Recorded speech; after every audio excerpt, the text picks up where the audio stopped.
Bismillahirrahmanirrahim. Assalamualaikum warahmatullahi wabarakatuh. Bagaimana kabarnya hari ini? Ayo, tugas-tugasnya udah diselesaikan belum? Ingat loh, kalian kelas 3, bentar lagi mau ujian madrasah ya. Oke, kita lanjutkan pembelajaran kita dari yang minggu lalu, yaitu masih tentang materi dan dampaknya bagi kehidupan sehari-hari. Tapi sehari ini kita mulai ke materi-materi itu yang ada dalam kehidupan kita itu apa aja sih gitu. Nah, kita juga perlu tahu ya, kalau kemarin kan kita baru ngebahas tentang atom, molekul, ion. Nah, sekarang kita realnya apa aja sih materi-materi yang ada di sekitar kita. Nah, yang pertama yaitu oksigen. Oksigen siapa sih ya yang nggak tahu oksigen? Kita pasti tahu, tapi kita mungkin belum tahu nih oksigen itu unsur apa sih. Nah, oksigen atau zat asam adalah unsur kimia dalam sistem tabel periodik yang mempunyai lambang O. Jadi kalau misalkan kalian nanti ngelihat lambang O itu berarti merupakan lambang oksigen, dan oksigen ini memiliki nomor atom 8. Ingat kemarin nomor atom itu yang di mana? Di atas atau di bawah? Nah, nomor atom itu adalah di bawah. Kalau di atas itu adalah nomor massa. Nah, ia merupakan unsur golongan kalkogen dan dapat dengan mudah bereaksi dengan hampir semua unsur lainnya. Nah, contohnya oksigen ini sering bereaksi dengan unsur lainnya kayak misalkan CO2. Itu kan ada oksigennya ya, di situ ada oksigen sama karbon. Jadi dia itu sering banget dan mudah banget untuk bereaksi dengan hampir semua unsur-unsur lainnya, terutama menjadi oksida, tuh kan karbon dioksida. Terus oksigen ini juga merupakan unsur paling melimpah ketiga di alam semesta berdasarkan massa dan unsur paling melimpah di kerak bumi. Jadi ternyata oksigen ini tidak hanya melimpah di atmosfer. Kita kan taunya oksigen itu untuk bernafas kan? Nah, ternyata nggak kayak gitu. Ternyata oksigen juga banyak nih di kerak bumi. Berarti di kerak bumi itu adalah di dalam tanah. Ternyata oksigen juga ada di dalam tanah. Gas oksigen diatomik mengisi 20,9% volume atmosfer bumi. Nah, ini yang mengisi volume atmosfer bumi yang sekarang kita bisa menghirup udara itu adalah oksigen ya yang kita hirup.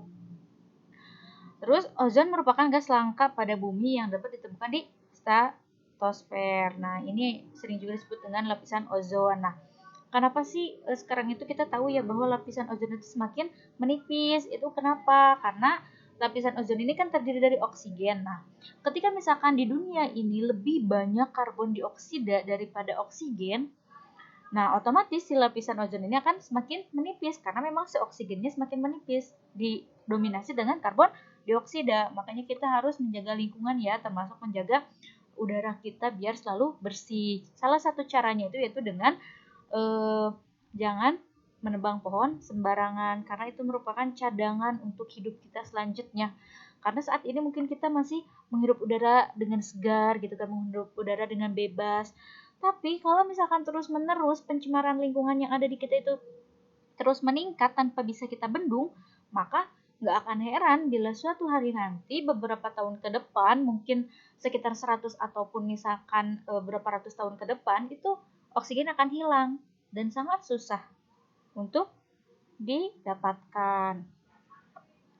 Oke, lanjut ya. Ini adalah salah satu unsur ataupun materi yang ada di sekitar kita. Oksigen udah jelas ya, kita tahu. Yang kedua, nitrogen. Nah, nitrogen juga ternyata banyak banget di sekitar kita. Nah, ini atom nitrogen merupakan komponen penyusun DNA atau asam dekarbonukleat dari makhluk hidup. Komponen penyusun udara terbesar adalah gas nitrogen. Nah, ini juga ternyata di udara ada. Jadi di udara itu tidak hanya ada oksigen, tapi ketika kita misalkan kalau kalian naik pesawat, biasanya kenapa sih ketika kita dalam ketinggian tertentu, kita tuh selalu berdengung. Nah, di situ karena oksigen semakin menipis dan nitrogen di sana makin meningkat. Jadinya makanya ketika kita misalkan dalam ketinggian tertentu, kita nggak bisa bernapas. Kenapa juga kalau misalkan ada orang yang naik gunung, nah mereka itu kenapa kehabisan napas? Karena memang oksigen di atas gunung juga itu semakin menipis karena kan ketinggian gunung juga itu mempengaruhi. Jadi oksigen itu hanya ada sampai beberapa ribu ketinggian saja, tidak selamanya. Misalkan kita ngelihat nih langit, nah langit ini misalkan semuanya itu adalah oksigen, tidak. Oksigen itu hanya beberapa persen dari langit itu sendiri gitu. Maksudnya dari udara itu sendiri. Karena masih banyak gas-gas yang lain. Salah satunya juga gas nitrogen itu ada. Nah, sekitar malahan ini lebih besar kan, nitrogen ini 78%, sedangkan tadi oksigen hanya 20%-nya. Berarti lebih banyak nitrogen. Nah, tapi yang kita ketahui yang ada di sekitar kita, nitrogen ini ada di mana sih? Ada di DNA. Nah, seperti ini. Kemarin kita udah belajar ya bahwa DNA itu adalah double helix. Nah, kayak gini. Ini di dalam-dalamnya ini adalah DNA yang ada di dalamnya nitrogen. Selanjutnya adalah karbon dioksida. Tadi karbon dioksida ini adalah atom karbon ataupun atom oksigen yang dapat berikatan membentuk molekul senyawa karbon dioksida. Senyawa karbon dioksida banyak dimanfaatkan sebagai pemadam api kebakaran. Sifat dari senyawa ini adalah tidak berwarna dan tidak berbau, serta jika dihirup oleh manusia dalam dosis yang tinggi dapat menyebabkan asidosis atau maldosis ya, jadi kelebihan, jadi nantinya itu akan keracunan yang ditandai dengan mual dan sakit kepala. Nah, ini udah banyak banget ya di sekitar kita sebetulnya kalau misalkan kita tinggal di daerah-daerah yang memang banyak industri, kita bisa melihat kadar oksigen itu di mana sih? Lihat aja di langitnya. Kalau misalkan langit sore ataupun langit paginya itu dia sudah berwarna, jadi kan biasanya kita ngelihat langit itu biru gitu ya. Nah, kalau misalkan pagi-pagi aja kita udah melihat berwarna merah atau misalkan seperti ada awan-awannya, nah itu berarti itu udaranya sebetulnya itu adalah kurang bagus. Maka tidak secara langsung akan merasakan sakitnya, tapi lama-kelamaan si karbon dioksida ini akan mempengaruhi kinerja daripada paru-paru kita. Karena kan yang seharusnya kita hirup adalah oksigen, tapi ternyata yang kita hirup adalah karbon dioksida. Nah, lama-kelamaan dia akan mempengaruhi kinerja paru-paru dan lama-kelamaan kita bisa asma, bisa juga peradangan ataupun penyakit-penyakit yang lainnya yang terjadi pada sistem pernapasan kita. Nah, ini banyak banget sebetulnya ya karbon dioksida ini. Mungkin karbon dioksida ini sebenarnya menurut kita secara kasat mata itu tidak bermanfaat ya. Tapi sebetulnya ini sangat bermanfaat karena tumbuhan membutuhkan karbon dioksida untuk bernapas. Jadi kita dengan tumbuhan itu berbanding terbalik ataupun misalkan saling berkebutuhan atau saling membutuhkan satu sama lain. Kita membutuhkan oksigen untuk bernafas, sedangkan yang menghasilkan oksigen untuk bernafas adalah tumbuhan. Tumbuhan membutuhkan karbon dioksida untuk bernafas, sedangkan yang menghasilkan karbon dioksida itu adalah biasanya manusia, karena hasil dari metabolisme tubuh kita itu salah satunya adalah karbon dioksida yang dikeluarkan dan ditukar dengan oksigen. Nah, sekarang kita akan berbicara tentang mineral. Mineral ini banyak banget ya yang ada di alam sekitar kita, dan mineral ini yang menjadi salah satu penyokong bagi tubuh kita gitu. Kalau misalkan ini nggak ada, maka ya tubuh kita juga akan banyak kekurangan kandungan mineral.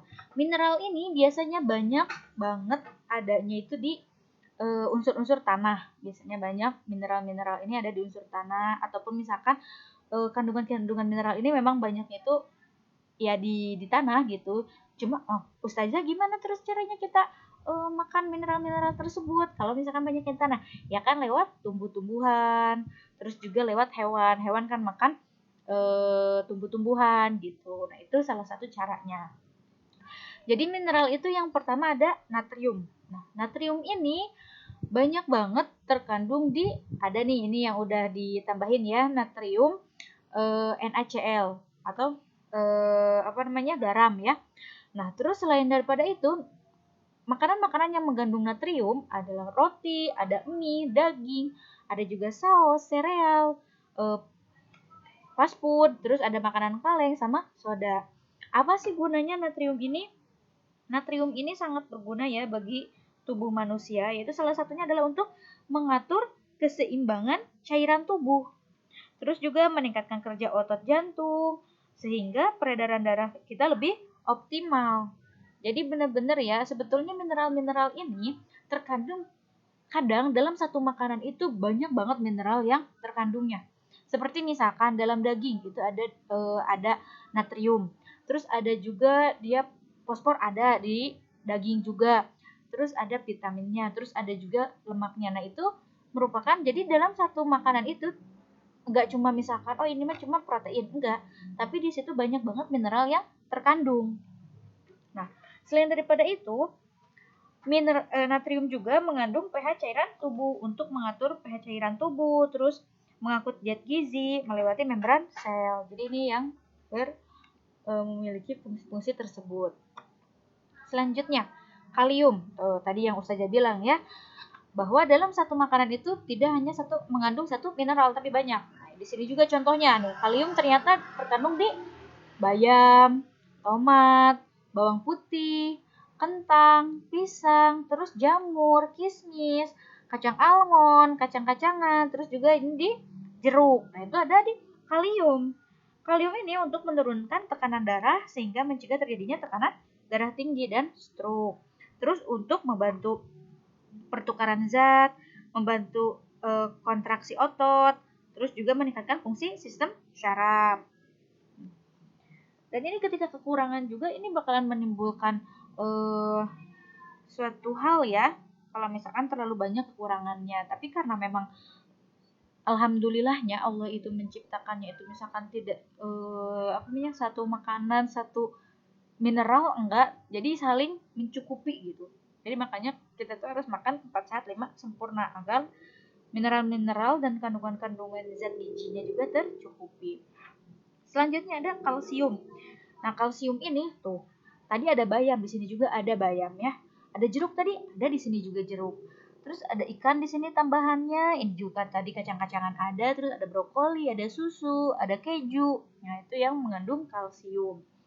Kalsium ini untuk mencegah keropos pada tulang. Kita udah tahu ya kalau misalkan katanya harus sering-sering minum susu karena di susu itu banyaknya kalsium untuk mencegah keropos pada tulang, mencegah resiko penyakit jantung, terus menguatkan pembuluh darah, menguatkan tulang dan gigi serta memelihara kesehatan otot jantung. Selain itu juga biasanya ada pada ikan-ikanan, ikan asin itu ada kalsiumnya.